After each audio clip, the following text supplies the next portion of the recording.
Tuloy na umaarangkada sa bayan ng Mangaldan. Para sa detalye kasama natin, Idol Juana De Vera.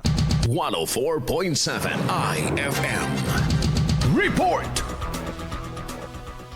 Patuloy na umaarangkada ang Bakuna Eskwela 2025 o ang School Basis Immunization Program ng Department of Health sa iba't ibang paaralan sa bayan ng Mangaldan. Kamakailan, binisita ng health personnel ang ilang malalaking paaralan tulad ng Mangaldan Integrated School and SPED Center, Mangaldan Central School at Gagasangan Integrated School, kung saan umabot sa 374 na mag-aaral sa grade 1, 5 at 7 ang nabakunahan. Kabilang sa mga itinuturo ay ang measles, rubella, tetanus, diphtheria at human papillomavirus. Tuloy-tuloy ang pagbabakuna sa bayan hanggang September 5, bukod pa sa community-based immunization sa mga health centers.